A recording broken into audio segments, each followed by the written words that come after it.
आज बीए द्वितीय वर्ष के प्रथम प्रश्न पत्र प्रमुख राज्य व्यवस्थाएं, जिसके अंतर्गत मैं आपको मंत्रिमंडल की महत्ता के कारणों का विस्तार से विवेचन करूंगी। वर्तमान समय में मंत्रिमंडल और लोक सदन के पारस्परिक संबंध सैद्धांतिक स्थिति के प्रतिकूल हो गए हैं।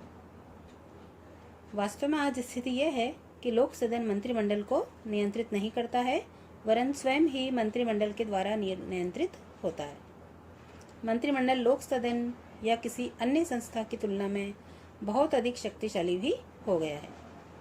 व्यावहारिक प्रशासन में मंत्रिमंडल को इतनी अधिक महत्ता प्राप्त होने के कारणों की विवेचना अगर हम करें तो निम्नलिखित बिंदु सामने आते हैं। पहली, द्विदलीय पद्धति।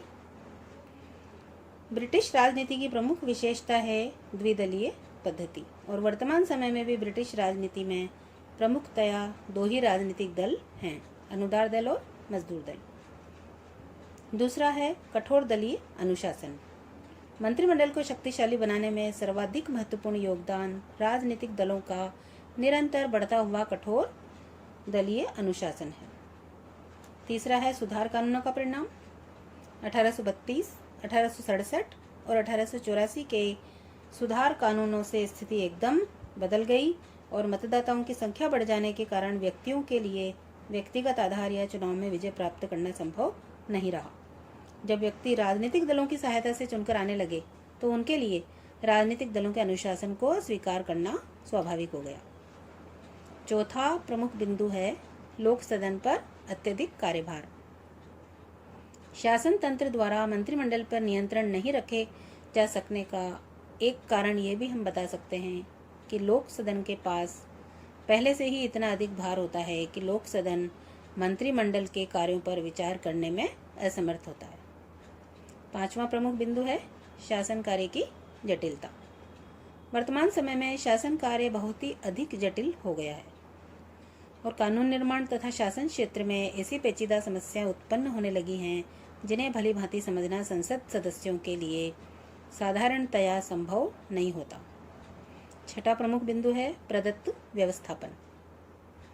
संसद के पास कार्यों की अधिकता के कारण और कानून निर्माण में लगातार बढ़ती हुई जटिलताओं के कारण एक अन्य प्रवृत्ति ने जन्म लिया है जिसे हम प्रदत्त व्यवस्थापन के नाम से जानते हैं। संसद के पास सभी विषयों के संबंध में कानून निर्माण के लिए आवश्यक समय और ज्ञान न होने के कारण संसद कानून की केवल मोटी रूपरेखा ही पारित कर देती है और इन कानूनों के अधीन नियम तथा उपनियम बनाने और आदेश जारी करने की शक्ति प्रशासनिक विभागों को देती है। सातवां प्रमुख बिंदु है संसद की कार्यवाही के नियम। आठवां प्रमुख बिंदु है राष्ट्रीय आपात। 20वीं सदी के इंग्लैंड में बार बार आने वाले राष्ट्रीय आपातों ने भी मंत्रिमंडल की शक्ति बढ़ाने में बहुत अधिक योगदान दिया। प्रथम और द्वितीय विश्व युद्ध तथा 1930 की विश्वव्यापी आर्थिक मंदी का सामना करने के लिए संसद के द्वारा मंत्रिमंडलों को बहुत अधिक व्यापक शक्तियां दी गईं। नौवां प्रमुख बिंदु है राष्ट्रीय वित्त पर मंत्रिमंडल का नियंत्रण। समस्त प्रशासनिक व्यवस्था के संचालन में धन की या वित्त की बहुत अधिक महत्ता रहती है और वर्तमान समय में राष्ट्रीय वित्त पर मंत्रिमंडल के नियंत्रण ने सारी प्रशासनिक व्यवस्था पर मंत्रिमंडल के प्रभाव को बहुत अधिक बढ़ा दिया है। अगला बिंदु है मंत्रिमंडल के पास लोक सदन के विघटन की शक्ति। लोक सदन पर मंत्रिमंडल का नियंत्रण स्थापित होने का एक बहुत बड़ा कारण है कि मंत्रिमंडल के पास लोक सदन को विघटित करने की भी शक्ति प्राप्त है। अब प्रश्न ये उठता है कि कुछ विद्वान मंत्रिमंडल को अधिनायक की संज्ञा भी देते हैं। रैमजे म्योर ने अपनी पुस्तक हाउ इंग्लैंड इज गवर्न्ड में विशेष रूप से इस बात को व्यक्त किया है। कुछ सीमा तक कीथ, हैरिसन और कार्टर के द्वारा भी यही मत दिया गया है, जबकि दूसरे पक्ष के जो विद्वान हैं उन्होंने ये कहा है कि मंत्रिमंडल कभी भी अधिनायक या तानाशाह नहीं हो सकता और उन्होंने कई प्रतिबंधों को बताया है, जिसमें पहला है विरोधी दल का अस्तित्व।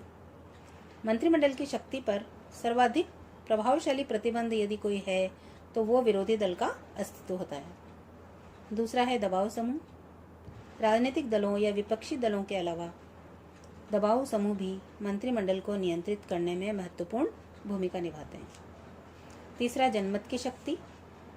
मंत्रिमंडल के अधिनायकत्व पर सबसे प्रभावशाली प्रतिबंध जनमत की शक्ति है। चौथा है संसद की परंपराएं और अपने ही दल के सदस्यों की प्रतिक्रियाएं।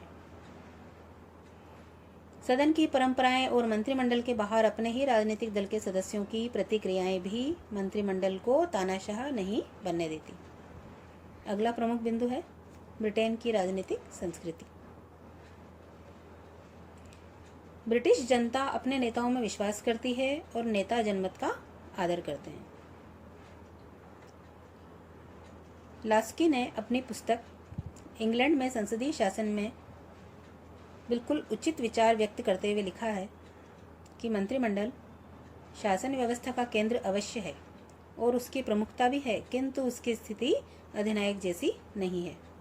तो व्यवहार में मंत्रिमंडल लोक सदन को नियंत्रित करता है, लेकिन लोक सदन के संदर्भ में इसकी स्थिति समय समय पर बदलती भी रही है।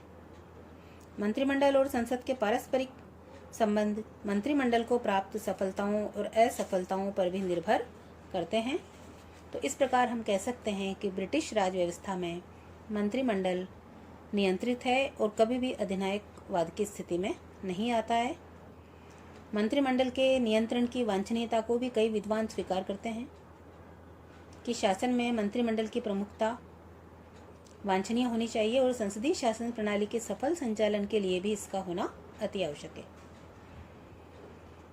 इस प्रकार से हम निष्कर्ष रूप में कह सकते हैं कि ब्रिटिश मंत्रिमंडल इस दृष्टि से भी स्वाभाविक और वांछनीय है कि न केवल ब्रिटेन वरन विश्व के सभी आधुनिक प्रजातंत्रों में व्यवस्थापिका की तुलना में कार्यपालिका के अधिक शक्तिशाली होने की प्रवृत्ति देखी जा सकती है।